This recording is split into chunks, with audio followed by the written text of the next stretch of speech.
Hello and welcome to Network. My name is Sphumelele Zondi.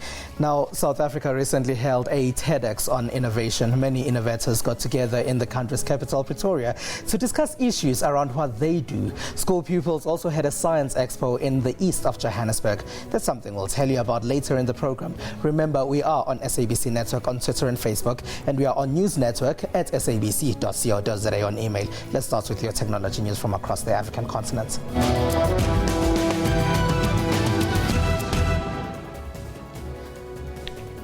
Starting in Sudan now, where people are now using crowd mapping after government blocked the internet in the country.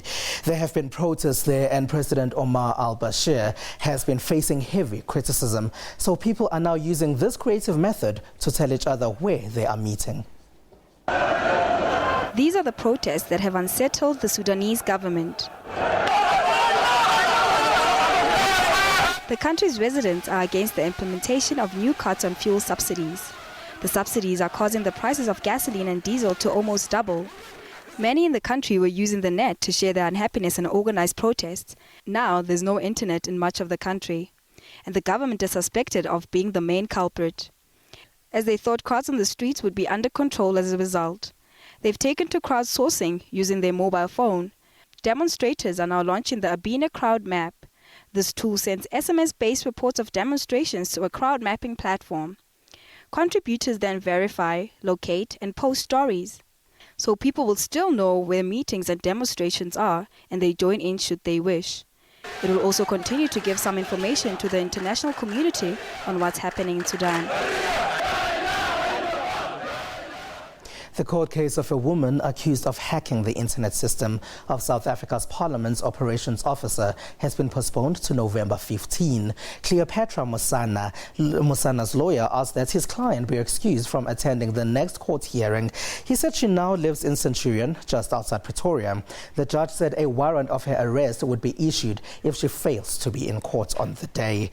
The charge sheet said Musana gained highly confidential and sensitive information from Atengo Lamane's work computer when she hacked his system between April and June 2011. She was not asked to plead in any of the 33 charges.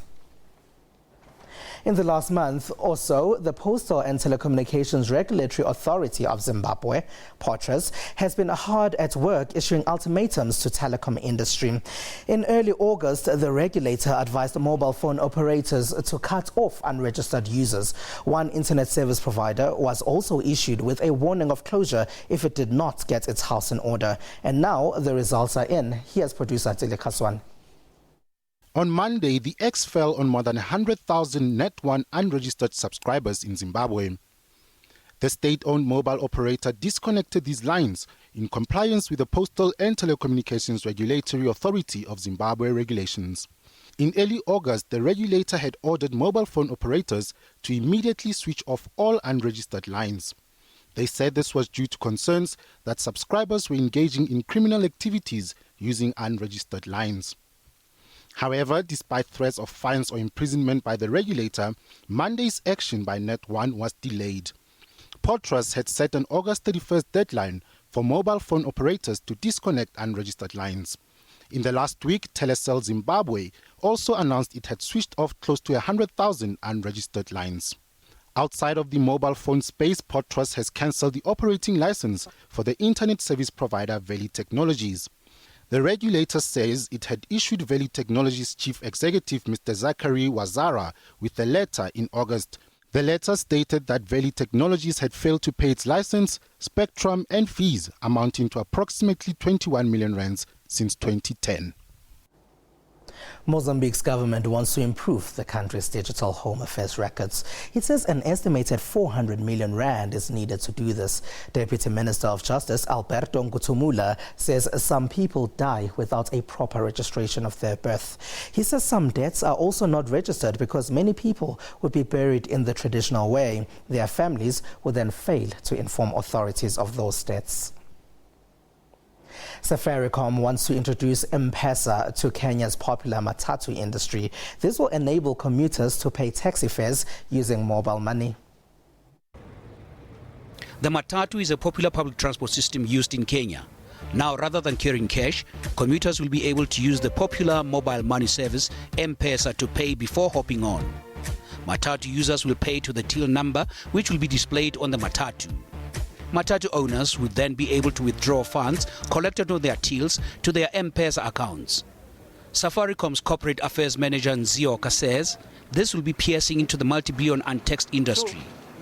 Lipa na M-Pesa mobile money service has proven to be a success in Kenya since inception in 2007. This payment service follows a couple of other M-Pesa successful payment schemes, such as the rent payment services known as Lipa Kori and Lipa na M-Pesa for retail.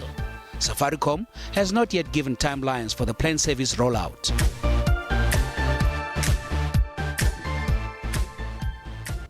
The Nigeria Telecoms Awards were held in Lagos in the last week. The event is self-described as Nigeria's most celebrated industrial awards. The mobile phone operator Airtel and a certain Roland Akambire of Ghana came out as the biggest winners on the night. The biggest award of the 2013 edition of the Nigeria Telecoms Awards went to Roland Agambire. The Ghanaian ICT mogul received the African Telecom Personality of the Year award. This was for his contribution to the promotion and access to ICT facilities by the majority of people, mostly young and the socially disadvantaged. Among his many credentials, Mr. Agambire is also the group chairman of the Agams Group of Companies.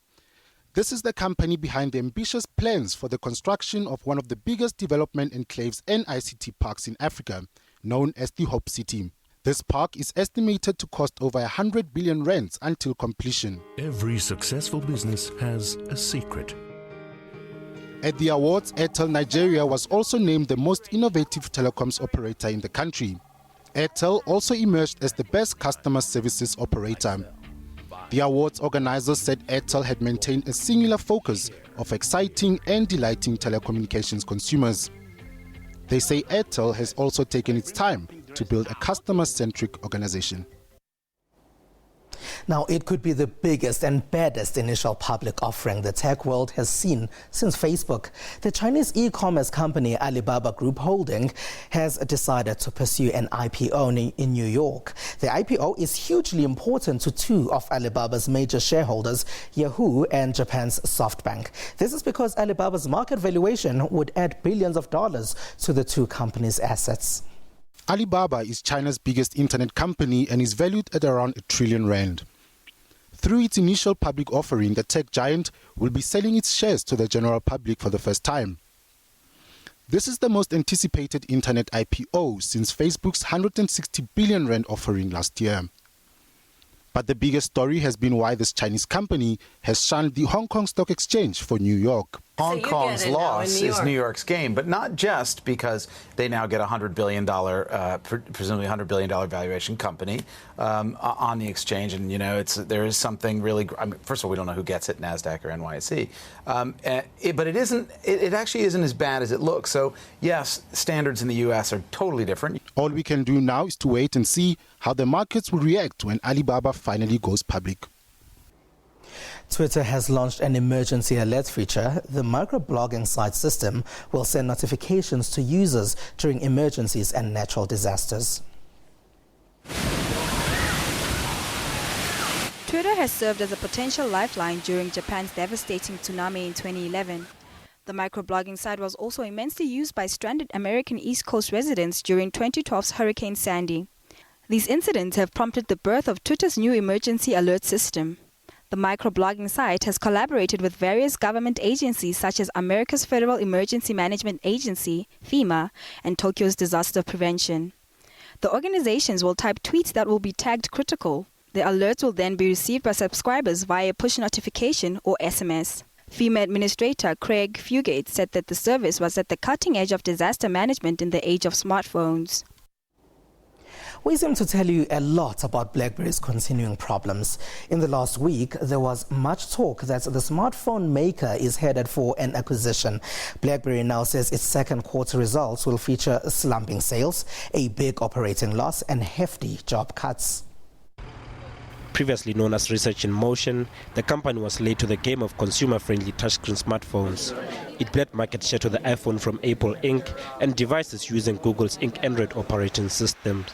Users have also given up on the smartphone maker. It's like the market has spoken, right? Like a lot of people want touchscreen phones that browse the internet very well.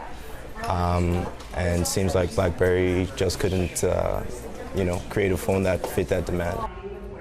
BlackBerry has until November 4th to seek superior offers, which is also the deadline for the Fairfax-led group to conduct its due diligence. Meanwhile, Apple has issued a much more optimistic financial forecast after the company sold 9 million iPhones over the past weekend. Let's take a quick break now. When we return, we talk about an organization trying to get girls from disadvantaged backgrounds to have an interest in information technology-related programs. Stay with us.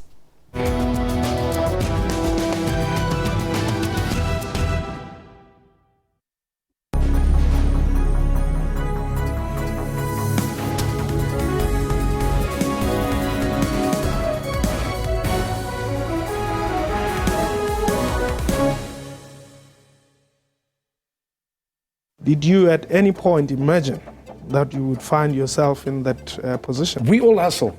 You hustle for a good story. I hustle to make money. Every one of us is a hustler.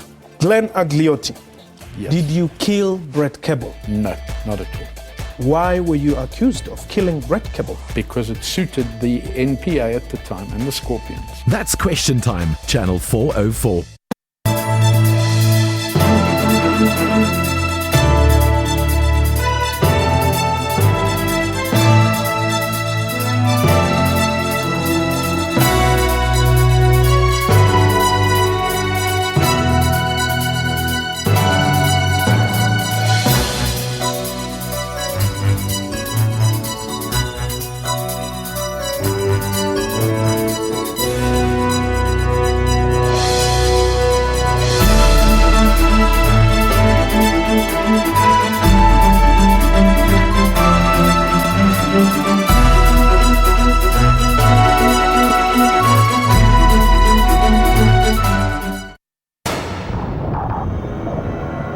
Why watch the news on SABC? We bring you news in your own language. News that affect you. Sports. We have Catherine Drew, SABC News at the High Court in London. Shervin Bryce-Pease, SABC News. Sarah Kimani, SABC News, Nairobi. We touch and change people's lives. SABC News, Africa's news leader.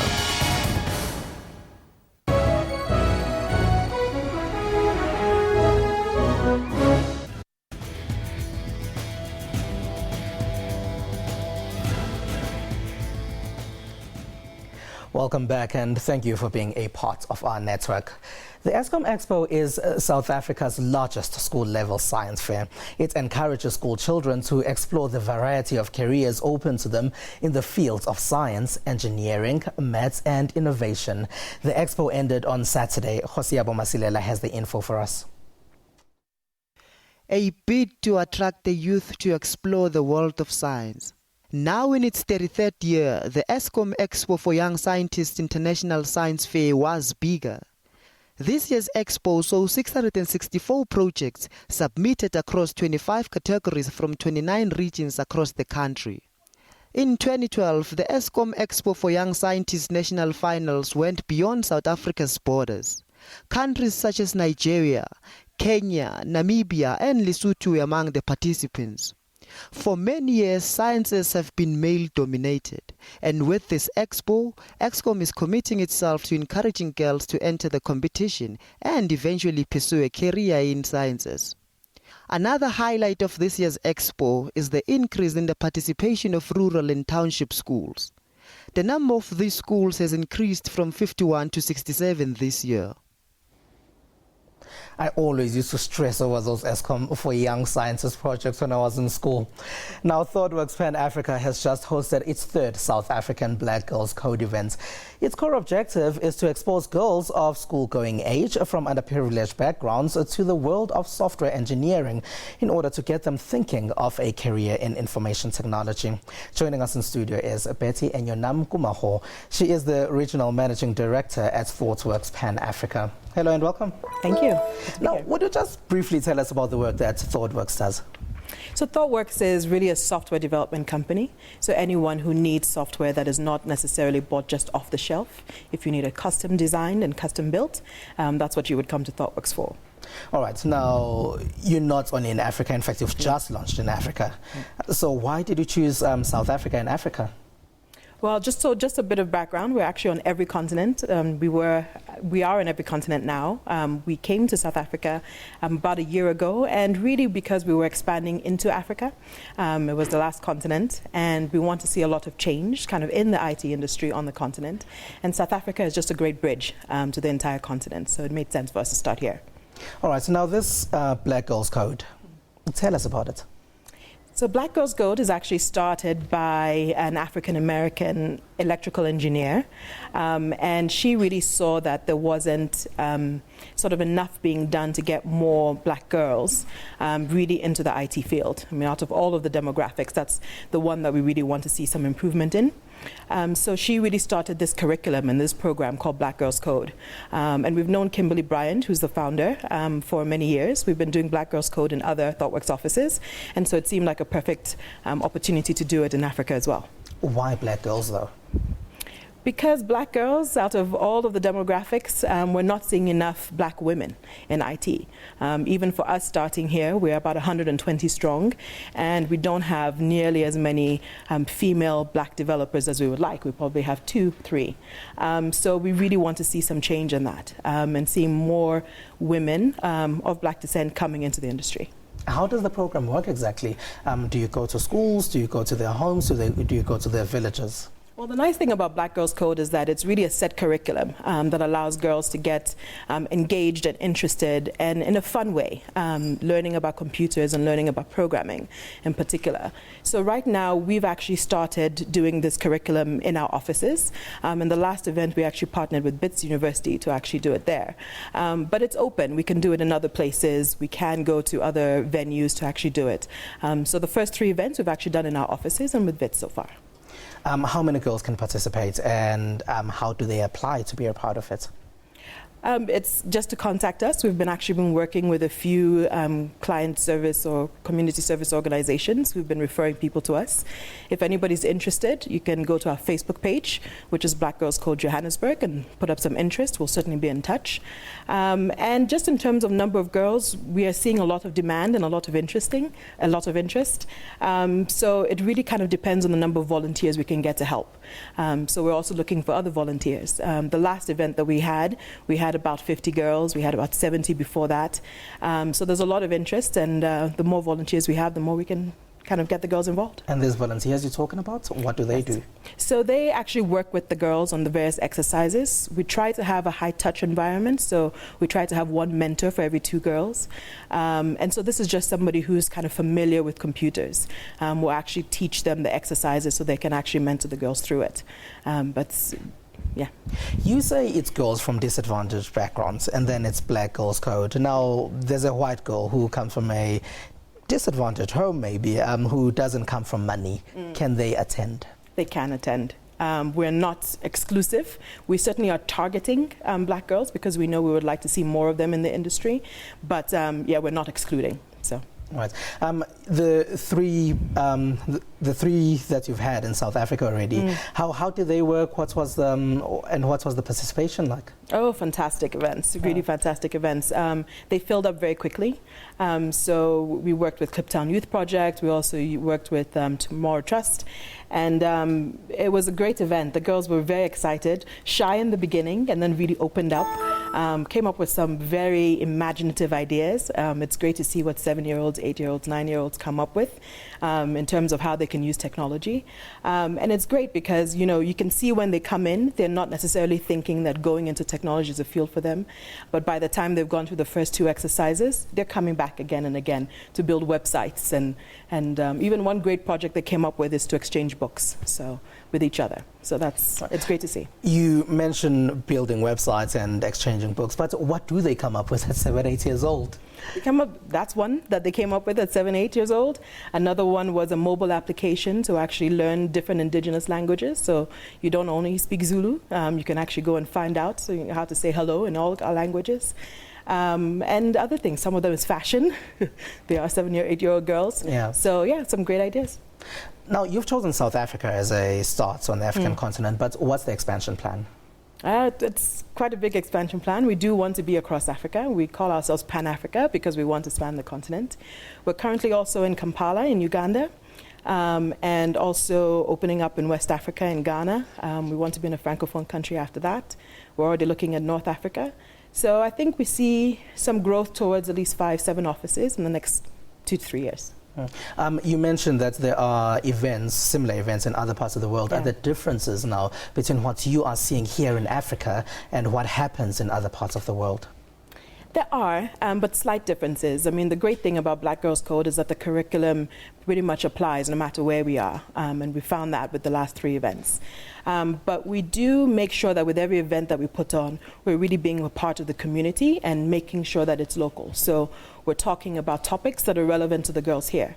So in Johannesburg, the questions that the girls ask that we help them get on the internet and help research and find are very much topics that are relevant to them.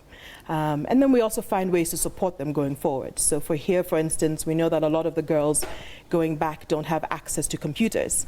And so we actually have, they're called Raspberry Pis. They're these very small kind of computers that you can stack together. And so we actually try to kind of organize so that they can get some Raspberry Pis and continue on developing, even outside of the class. All right. Betty Enyunam Gumaho, Regional Managing Director at ThoughtWorks Pan Africa. Thank you very much for joining us to talk about the Black Girls Code. It would be good to attend some of your events and see what those young girls come up with. That'd be great. Do come by. All right. Thank you very much. Thank you. All right. Let's take a quick break now. We'll return with some of those gadgets that launched recently in the past week. And remember, we are still on SABC Network on Twitter and Facebook.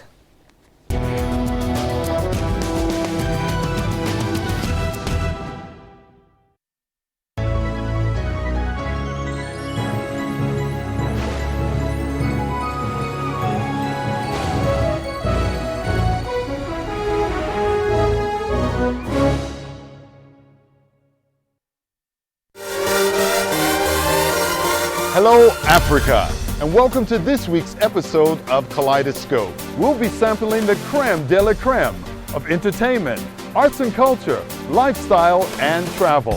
So stay tuned as we bring you the beauty, sights, and sounds of Africa. That's Kaleidoscope, Sundays 5:30 p.m. on SABC News, Channel 404. Well, good evening. Welcome to yet another bumper edition of Sports Live. Tonight we have a bit of a triple threat in the show.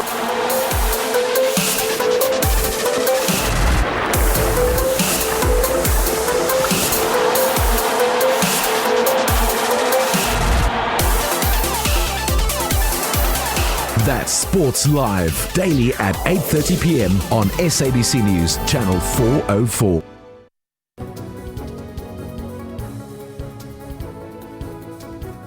Good afternoon, you're watching the news at 1. In the headlines, thousands gathered to commemorate the first anniversary of the Marikana massacre.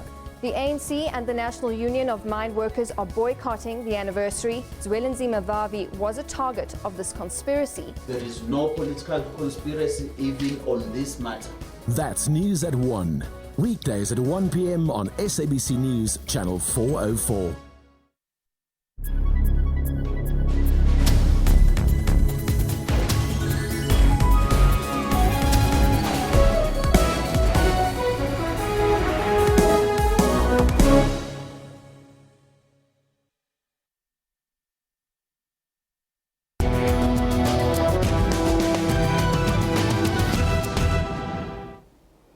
Welcome back. Microsoft is re-entering the tablets market after a failed first try.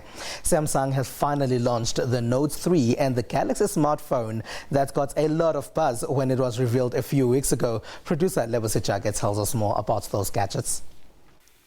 After numerous failed attempts of challenging Apple's iPad with its Surface tablet, Microsoft has given it yet another try. The software developing giant unveiled the all-new revamped version. Let me introduce you Surface Pro 2. They hope it will be the second time lucky for this tablet. I think that they do need to sell in the millions. They need to start edging close to where Samsung is as a number 2 or number 3 player. Well, certainly, you know, a couple of million per quarter, ramping up toward the volumes that we're seeing Apple sell. Microsoft wasn't the only one having a gadget party this week. A bigger showing has been in South Korea. Samsung followed suit 2 days after Microsoft launch by introducing the new Galaxy Note 3 phablet. The electronics company dazzled phablet followers by showing off the enlarged width and a 5.7-inch screen size of the device. But if I had to pick one area where LCD advances have captured the hearts and minds of consumers, it would have to be tablets. And Samsung is leading the way. Our 10.1-inch LCD for tablets is currently available on Google's Nexus 10, and it provides unsurpassed image quality. It offers the world's highest resolution tablet display. With a resolution of 2560 by 1600, our screen puts over 4 million pixels in the user's hands. Samsung first launched the Galaxy Note in 2011, and critics did not seem to approve. Fast forward 2 years later, and the device's arrival is one of the most anticipated Samsung gadgets. The Samsung Galaxy Note 3 is available in stores globally, but is not on South African shelves just yet. Let's see some of those topics dominating Africa's social media. In Kenya, people are still tweeting about the Westgate Mall attacks that took place in Nairobi. This tweet questions whether the country would be ready should it happen again. Whereas this response says the issue is when it happens again. Niger Flying Doctor says attacks similar to the one in Kenya happen every month in Nigeria. Olawole Adewolu responds by saying they happen more constantly than that. Many news organizations have been sharing information on the attack of 50 college students in Nigeria. And in South Africa, the main opposition party, the Democratic Alliance, is campaigning. Gauteng province's premier candidate, Mmusi Maimane, has been sharing his drive with a bus the DA calls the Believe Bus. Some are tweeting what he's been up to with the Believe Bus. Thank you very much for being a part of our network. Tweet us, Facebook us. We are on SABC Network on both platforms. Otherwise, it's our email address, newsnetwork@sabc.co.za. That's newsnetwork@sabc.co.za. South Africa is ending its Heritage Month, and the video we found on YouTube is of various people doing Tsonga traditional dances. From me and the rest of the team, have a good one.